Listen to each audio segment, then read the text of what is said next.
Okay, thank you very much. Well, it is a strong light. Um, well, good morning to everybody, ladies and gentlemen, dear colleagues. In a way, I'm very thankful to be invited today and to share some views on museums in different political environments. And the biggest part of my today's presentation I dedicated to some examples on how the museums encountered and stepped into the minefields and what the lessons learned came from that. Well, I have quite some pages. Don't be afraid. They are very big letters because I don't see small letters anymore. And usually I have a kind of guidelines in the paper written because otherwise I like to talk too much, and this helps me to be concentrated and focused. In last years, really we started to observe intensive discussion in the museum field of work on suppressed histories, which brings up a concept of memory and sharing personal experiences in museums as places for interactions and debate. On the other hand, we might have become more sensible in these turbulent times of political changes, which have brought on the surface not only vocabulary for which my generation, I was born 10 years after the end of the Second World War, somehow believed became a part of the past. Present is also thinking of a long-term consequences on different parts of our societies, including the narrative of museums, especially those who have been dealing with recent history.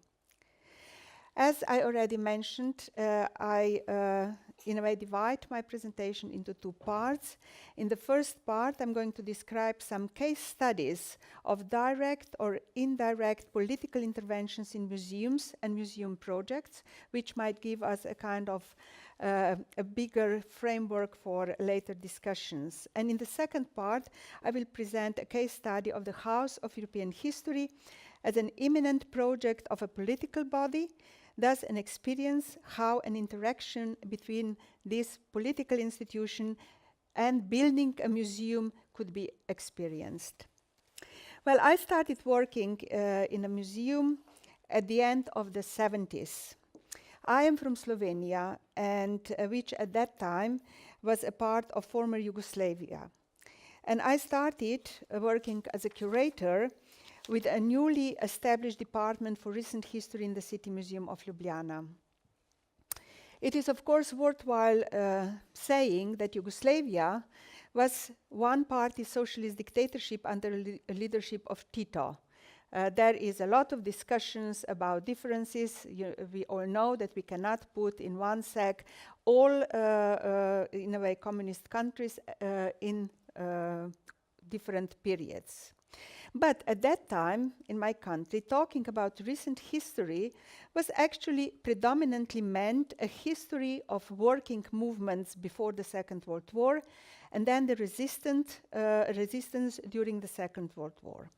Ljubljana, the capital of Slovenia, was occupied first by an Italian army in April 41, and in February 42, literally overnight, it was surrounded by a barbed wire, more than 30 kilometers, with a strict control of every move in and out of the city.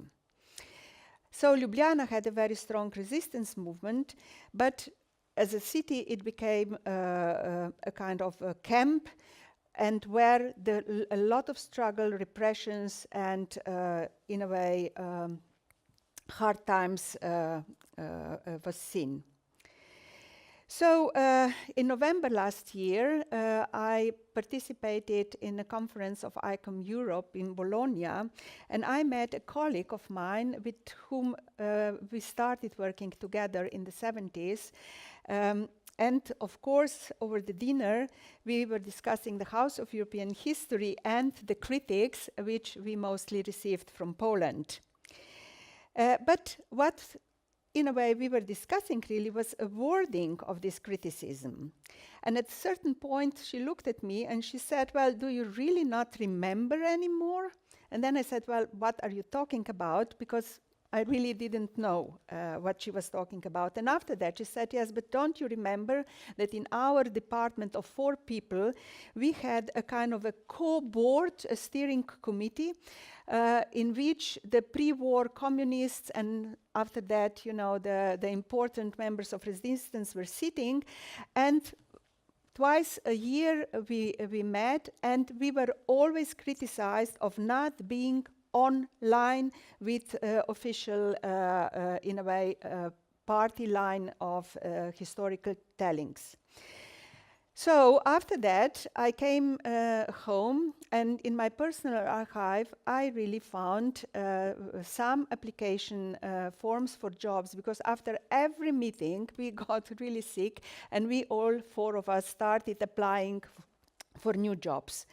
So this, in a way, was interesting for me, because in my memory, I completely erased that rather harsh experience from that time.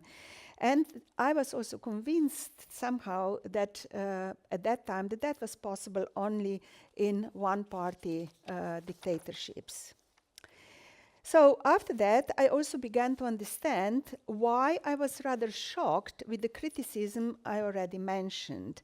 It was not because it was based on false allegations, but really because it was made in the best manner of falsification of facts, disqualifications, and call for elimination of the museum. Actually, there was a demand to close the House of European History down and to present the right history, the right story. So, the political systems might have changed.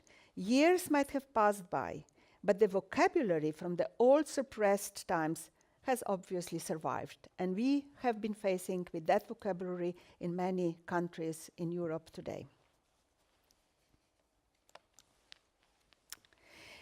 So the issue on museums and politics is, of course, not new. In 2011, for example, the ICOM International Committee for Management organized a conference on the topic in Copenhagen, with a range of interesting subtopics, from a role museums play and should play in society to a question how to deal with difficult past, the conflicts to human rights and cultural diversity. So there was an announcement of this conference, and that was very openly, I think, for the first time, so openly said, and I quote, "There is an old theory that museums should stay out of politics, that museums should somehow be neutral and avoid anything contentious. The truth is that if museums are to be relevant to majority of people, then they need to be part of the political world.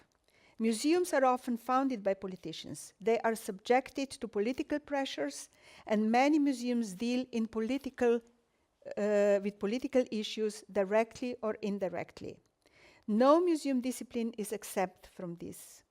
The Intercom conference examines the rights and wrongs of museums and politics, including political influence and interference, subject matter that causes museums to get involved in political issues, the perils and benefits of museums being political."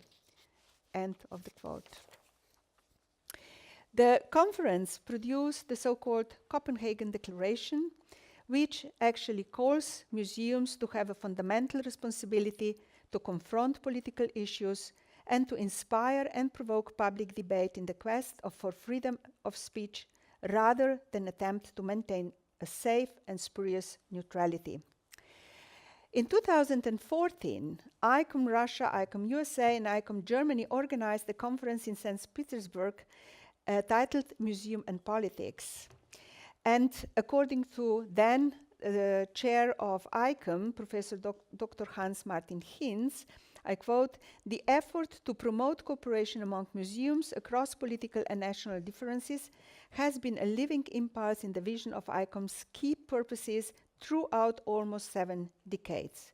The theme of the conference that is museum and politics, is important because the relation between museums and politics touches all museums here and everywhere, the end of the quote. Well, the conference was really huge and the State Hermitage offered an excellent venue. However, the conference was shadowed, according to my experience, by annexation of Crimea and a military intervention in Ukraine in that year, and discussions behind the scenes showed very diverse and different opinions among participants, also among our Russian colleagues. So, it might be harsh to comprehend what Georges Bataille wrote in 1986, that the origin of the modern museum is linked to the development of the guillotine, alluding to a direct link of founding the Louvre to the French Revolution. So the connection between the museums and politics has not been since yesterday. So why is it that the last decade brought so much interest in discussions of these relations? Well, you can see a quote from a colleague of ours, Dr. David Fleming, who was a long-term, extremely successful director of National Museums of Liverpool, and as I heard it right, he has just retired from this function. And in the conference in 2012, the conference of the Federation of International Human Rights Museums, he said, "The myth of apolitical museums is perpetuated by self-serving elite that want the museum to be theirs. The issue isn't whether it's right or wrong to be political. The issue is that all museums are, so why do people pretend they are not?" The end of the quote. So the times of museum practice to pretend to be apolitically sterile are therefore, in many cases, over. However, there are also many different ways as well as expressions which manifest often a struggle between politics and museum. One is that in case of public funding, the boards and other committees represent often the ideas as well as ambition of the founders and other financial supporters. Local, city, regional, state museums depend on public fundings, therefore have to find the equilibrium between their own ambitions and work and politics to serve the mission with many indicators is a routine in museum business. With many museums, as we heard already in the welcoming speech, becoming actors for social change and openly act on behalf of accepted values, as well dealing with today's burning issues from specific perspectives, there could be clashes with the perspectives of daily politics and its interests expected with various results. The usual one, a director or a curator being fired, is not the worst. The real question is whether there is a power of arguments, if there is a debate at all, or is it more about the argument of power which has its final say?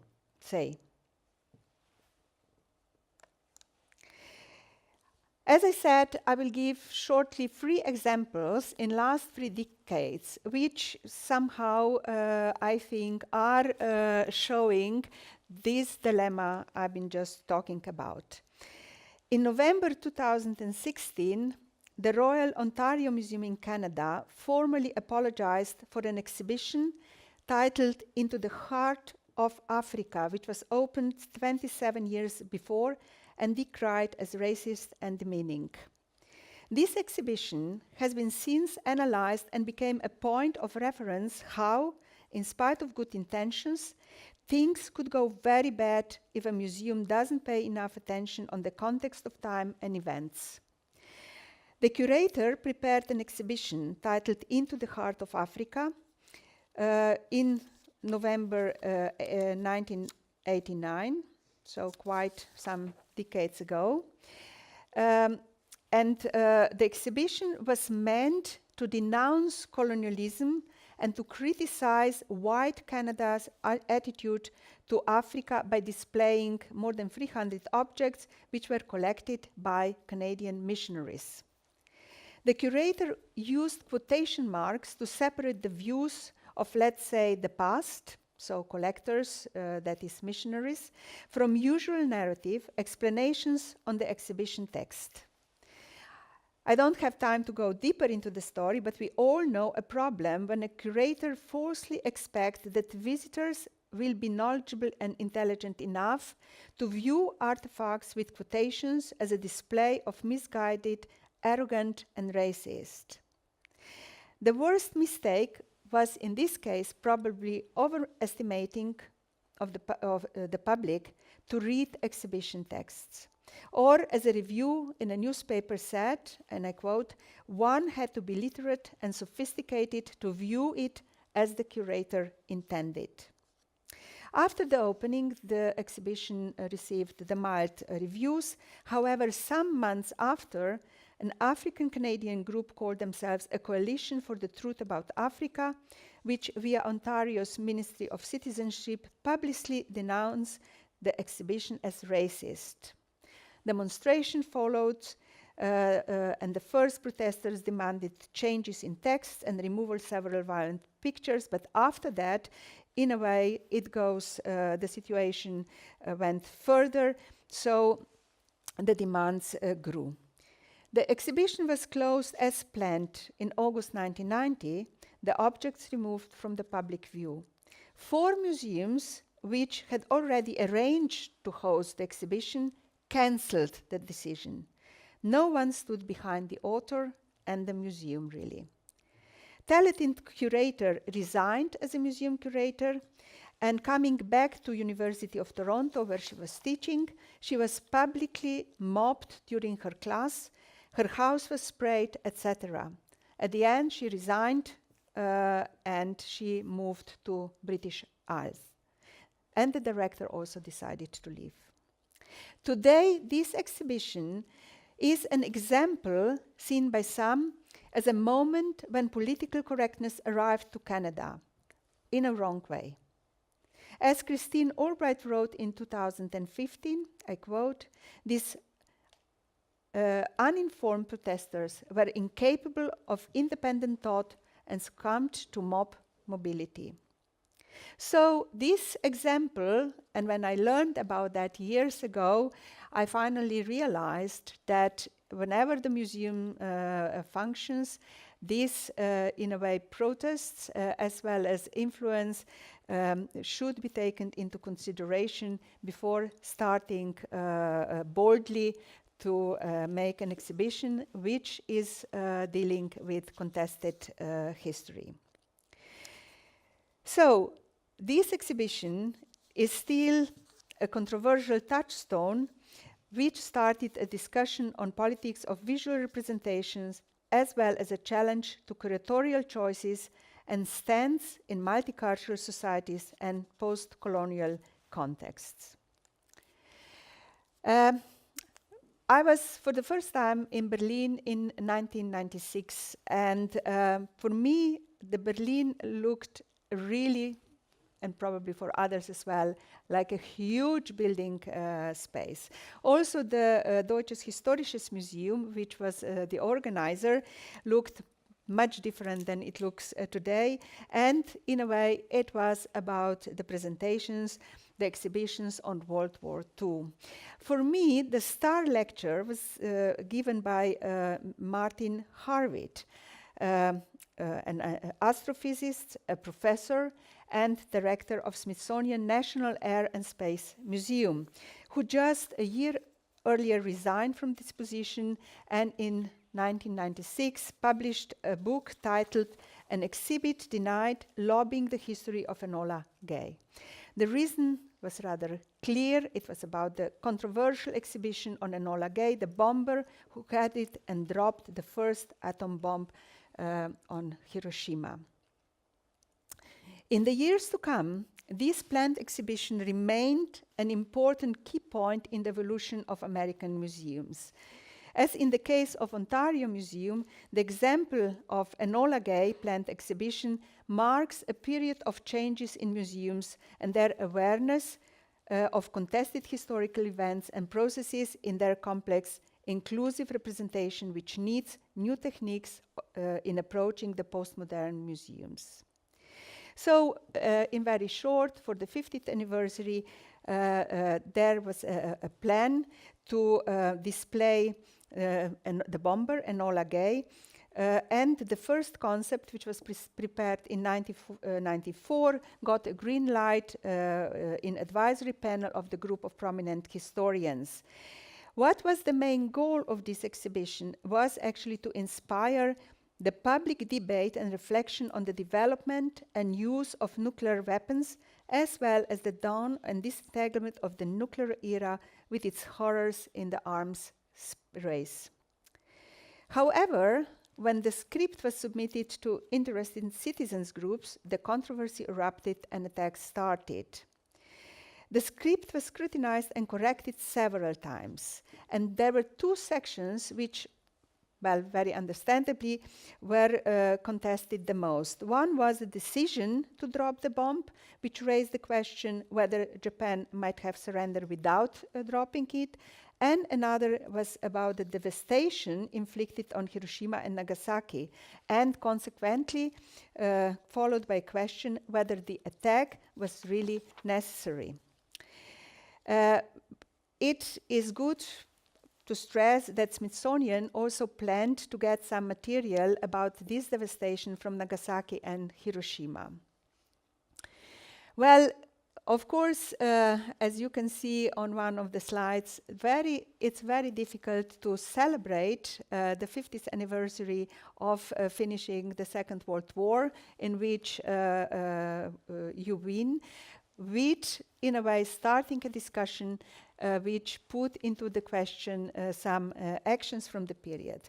So the veteran groups and some members of the Congress criticized the script as too sympathetic towards the Japanese, and it was finally seen as an insult to the American soldiers who fought and died in the Pacific.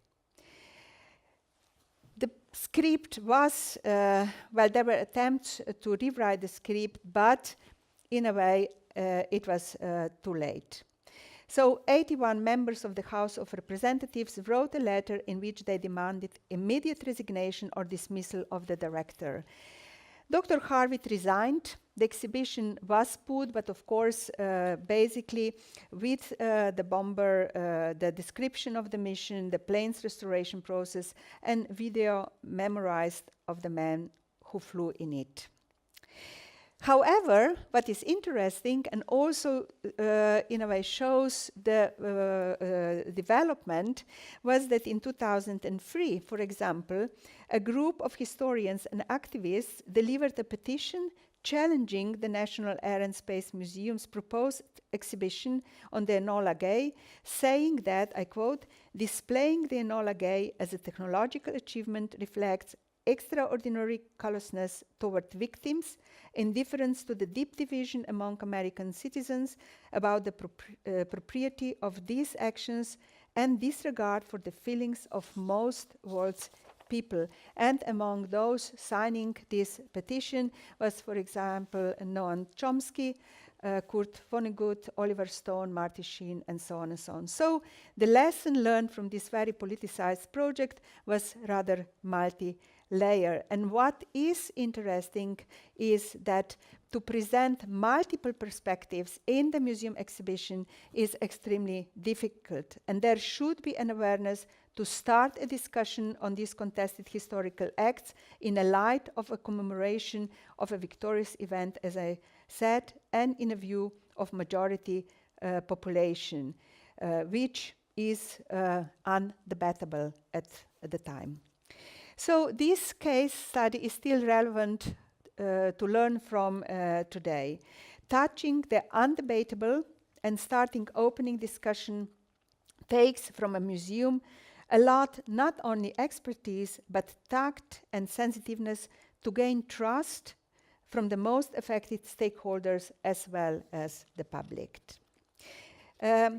But in a way, waiting that for the future when apparently things will happen by themselves, well, never really happens. So the museums dealing with the recent history, also the others, but here it's always this dilemma, whether to do it, how to do it, to accept consequences. So it's always a kind of a minefield for curators as well as the management of a museum. So my last example is in a way the example of the House of French History. And in January 2012, our museum, our project at that time of the House of French History, played for the first time a role of as a co-host for the conference titled Entering the Minefields, the Creation of New History Museums in Europe. That was really a time in 2006, 2007 of different initiatives, the House of French History, in a way the Museum of the Second World War in Gdansk, the National History Museum in the Netherlands, and so on. So it was a kind of the outburst of these initiatives. So at that time in the conference, we were listening very good ideas and development of the work from the House of French History. However, in the booklet, which was published months later, there is already quite different, the article on the destiny of the House of French History, which was closed as a project in December 2012, as well as the analysis why that happened. So the House of French History, as many other museums, was in a way proposed by a politician. And that was during the presidential campaign by Nicolas Sarkozy, who was then a candidate. And it is, of course, rather characteristics for France that big cultural institutions remained as monuments of an individual president, like the Pompidou Center, François Mitterrand Library, and we could go on and on. So this idea of creating the House of French History started taking off in rather late, in 2010. It was established as a public institution, and within 2 years of intensive work, it was in a way closed as a project, as I said, in December 2012. So this project was, of course, highly political. And in the presidential campaign in France, the question of national identity, the exaltation of patriotism and references to history were of central importance. So after the victory of Mr. Sarkozy, the establishing of the House of French History was announced as one of the major projects of the future presidency. In the analysis written by Professor Etienne François, he wrote that in a way, in differentiation with other projects like that, of course, the project which was rather unique or a model for these kind of initiatives was the House of German History in Bonn. And he said that this project appeared uncertain, it struggled to define its identity and only received sporadic attention on the part of the French president. As usually, also this project sparked an intense debate and heated controversy over the years. It was very much among historians, and it is good to stress that vast majority of positions which were taken were very critical. Through the voices of press and electronic media, the critics grew progressively more radical and entrenched. So what was the main reason for the raised voices with relevant objections? In a way, as I said, the criticisms and the questions were really quite similar to the one posed for the House of German History, a project proposed by then Chancellor Kohl. So it was a question how, with such a political initiative to build up a museum, how the political exploitation of the project could be avoided. Other set of questions and opposition was more ideological and political, like Pierre Nora, for example, who believed that the choices made by the politicians with the ulterior motives behind it posed a scene which the new museum would be never able to cast off and which will put a shadow on its legitimacy from the beginning, quote of citation. And the third body of criticism was focused on the choices made by politicians, especially the one imposed without any consultations to house the future museum on the site of the Public Records Office. And the staff of the Public Records Office went into an open dispute with the Ministry of Culture. Although the House of French History was planned to become a full-bodied museum with a permanent and temporary exhibitions with chronological backbone and snapshot of history, a forum for documentation, reflection and debate, in a way it was closed with after the new elections and after François Hollande becoming a president. And it was interesting to say that already François Hollande in 2011 in a way expressed his doubt and questions about the project. So this in a way is, I think, for the museums, the projects initiated by the politicians, a very interesting case study. And of course, House of French History, when the project was finished, I think it is interesting to say that there was not a public opposition against this decision. So what could be the conclusions out of this free project? So the conclusions might be and should be rather general for that. So if we took apart museums which started as a private initiatives, and there is often, of course, that the owner, the payer, have also a lot to say. The public museums in Europe can rarely be built without political support and taxpayers' money. As we can see also, often the initiatives are stopped, but very often the projects are finished and they can start their new life. So it is obvious that museums can encounter problems at the moment when they start uncovering the contested events from the past, when they step boldly towards opening up the questions which have been put under the carpet in the past. It is not only to get politicians annoyed, although it is very often that politicians who get involved play a role of the, in a way, intermediate also of the some interested groups, public cry out. As we saw from the first as well as second example, when a museum stepped into this minefield without testing, as we say, the water, and in a way preparing the environment and getting the public and other stakeholders on their side. Very often,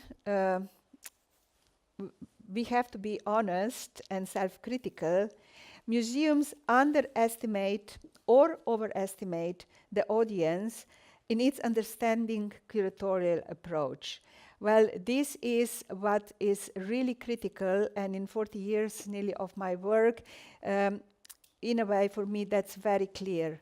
The curators, especially in the museums, the curators, whenever it is more about what we say or who we want to understand our message, can come into a very slippery ground. So it is not an example. I think it's now the mainstream in many museums in last decades, as also we heard, that museums should be rooted into their environment and to make sure that that they get the support from their stakeholder and the public, the friends of museum, and those who are the strongest supporters for museums and their projects. For the big museums, which have been initiated in this century by politicians, and I mentioned some examples, the issue of danger is either a change of governing political parties during the building up of museum, or a change of political discourse also after the museums are finished. And it is also obvious that it would be, or it should be, a political consensus, or at least a strong support by politicians to carry the long-term projects further. And I think that this could be said, for example, for the House of German History, where in a way there was unified idea that at that time this project should be put up and should have its functioning. It is very interesting that often there are critical remarks or even attacks from historians and museum colleagues. And that stresses, again, the long surviving tendency about the political neutrality of a cultural institution, and also mistrust in those who go into this duel between scientific approach and pure politics without, in a way, getting the support also from the academic sphere and professional environment. So, I would say that there is never a straightforward recipe. But if we want to be historians and museum professionals who want to open the touchy contested issues, in a way we should be aware of what a preparatory work should be done, but also what could be the consequences. And not only because, as we see, the personal career and surviving could be at stake, but it is also because of a potential that with such, let's say, scandals or outcries, the museums could be somehow blocked in their ambitions to go further in researching the unknown territories. So, about, finally, let me see. Okay, I still have 20 minutes. About the project I led in last 7 years. Well, can I ask you who visited it already? Can you raise the hands? Okay, well, not that many. So now I have to make you interested to come to Brussels. So a short introduction, really very short. This is a new museum. Well, we opened this in May last year. So, well, we are approaching the first anniversary. It is situated in Brussels. And you can see that the environment is really nice. Also, the House of European History started as an initiative of Professor Pottering.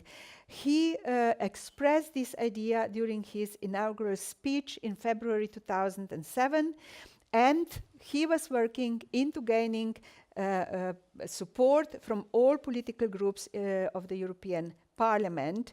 So what he stresses often is that that was the hardest task he had to achieve in all his political career. So if he says that, then one should really believe it.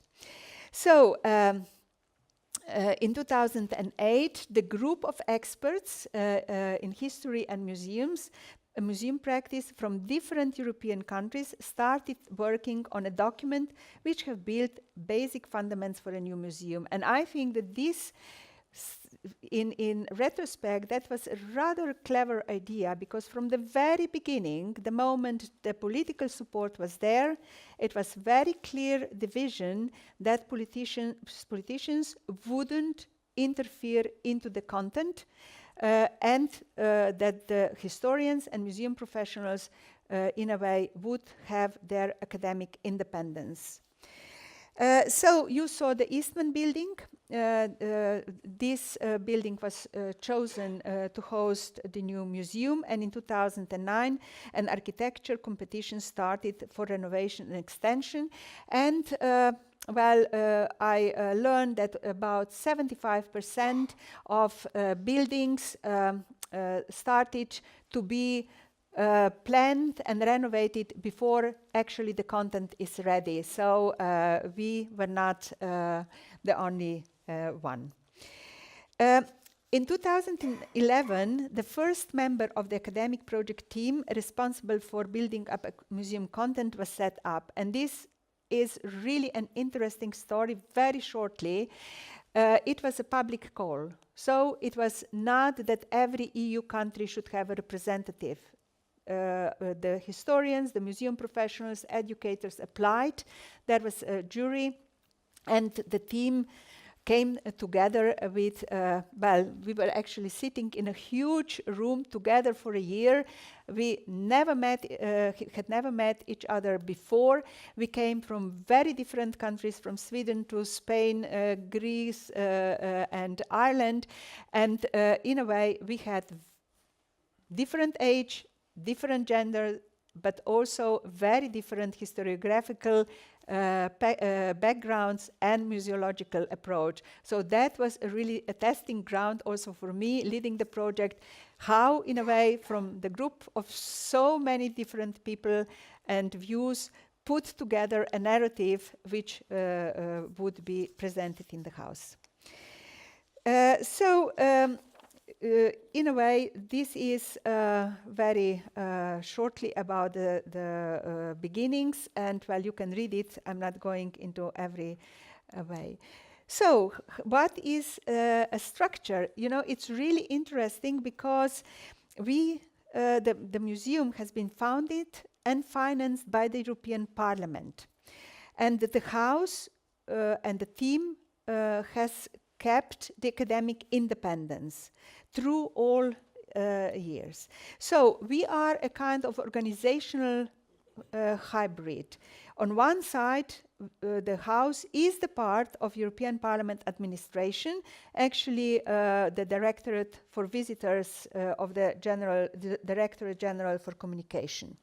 And on the other side, the house has its academic committee, an advisory body, with many professors and museum professionals around Europe, and the board with representatives of all EP political groups, but also the representative from the Commission and the Brussels authorities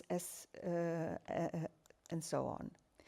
So what actually is the House of European History? And I'm very thankful to that group of professors in 2008, because in the conceptual basis, this is the original guidelines for forming a museum, they made it very clearly that the house should be a meeting place and a place for debates on issues connected with European history, that it should be a modern museum, that it is dedicated to understanding of the shared past and diverse experiences of European people, that it is not meant for historians, for the academics or museum professionals, but in a way has to have an aim to reach out people across Europe and the globe who wouldn't have extensive knowledge on history.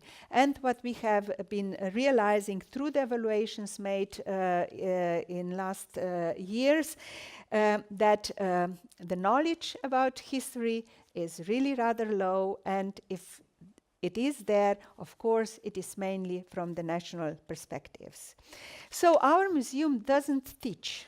We don't give the straightforward answers, but in a way we give the opportunities also with rather big amount of questions for different perspectives, interpretations and views.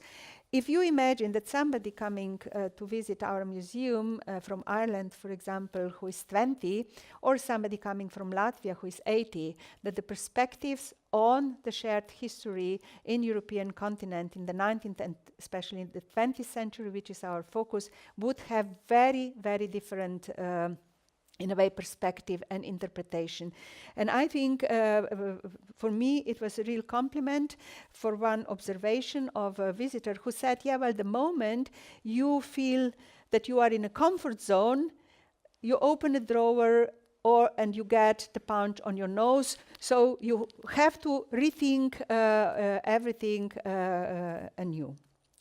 So we are not showing the national histories. It is not a sum of national histories, but we are focusing on processes and phenomena, as well as events which have formed and shaped Europe from today. So this, and maybe it is good to say, although I don't have time to go in depth, what it is to translate everything into 24 languages of European Union, although we cover the whole continent, because I can tell you many, many things really can got lost in the translation. So, in a way, we have everything what a museum should have, and we stress a lot the learning experiences for different type of groups, the schools, the teachers, and we also in March installed in every floor the so-called family trail, which deals also with difficult questions of the 19th and 20th century, but it is for the level of children between 6 and 11. So this is the house I already mentioned. The house is in a beautiful environment, and it has a very rich history because it was built, donated by the philanthropist George Eastman from America, you know, the inventor of Kodak camera. And it was built for as a dental clinic for deprivileged children. So in a way, it is just behind the European Parliament in the Leopoldspark, and the extension I really think didn't touch the original Art Deco building. And now, this is a question which, of course, we get very often, and that's about the budget. In a way, the exhibition, the permanent exhibition, was made on the budget of the House of German History, but we got quite some amount of money for multilingualism, as I said, in 24 languages.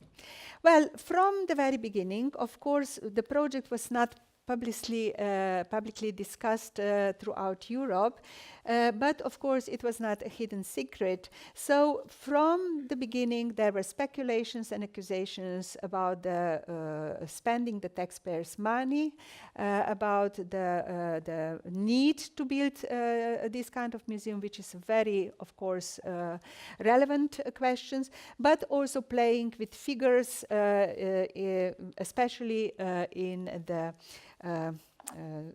newspapers in UK, and of course also in preparation of the Brexit referenda, and of course Professor Pöttering was under the fire that this is his vain project. So now I have in a way, 5 minutes left. So I will just say that we based our permanent exhibition on the concept of memory, and we have several vertical connection because from the criteria, well, this is very general criteria on which we based our narrative. And just for example, 6 months after we started working, we had 330 potential topics, which we put together and squeezed into 24 present topics. Therefore, the exhibition is very multi-layered, rather complex, with several, in a way, red thread connections, which, in a way, for specific guided tours, we can get more deeper into that. Well, I'm not talking about the collection only because I would like to go to the end of my lecture, to a conclusion. We have in our permanent and temporary exhibition more than 1,200 objects from more than 300 museums across Europe and the globe. And these, in a way, raised a question of digitalization of museum collections, about accessibility as well as mobility, and I firmly believe that these should be kind of still priorities for museums in the future. The vortex of history, and now I'm going through some slides only to catch your attention and to get you to start planning your way to Brussels. I'm not commenting. You can see that there are very different atmospheres with light. The musealization, we prepared, of course, the musealization guidelines, and in working with the designers, we really wanted to have very different expressions and atmospheres and moods, which could guide a visitor also without any help through the exhibition. So the last 4 minutes about the accolades and criticism. Well, I have to say that mostly we get really very good positive remarks from the individual visitors. And as I said, there are some I really liked, that is about punching on the nose, asking questions, about a kind of a good balance between emotions and about intellect. Although I have to say that we have been improving the permanent exhibition all the time, the technical part, because everybody can get a tablet available in 24 languages, but also because already after 3 months after the opening, we had to give some objects back. So also the other object replacing the older one means that our permanent exhibition is developing all the time. So, but last year in the autumn, we really got a rather harsh criticism, and that was not directly pointed to us in the House of European History, but it went, and if I can say that during our work, we didn't feel any political pressure with these criticisms. It came from politicians to the founders of the House of European History, and mostly, I should say, from Poland.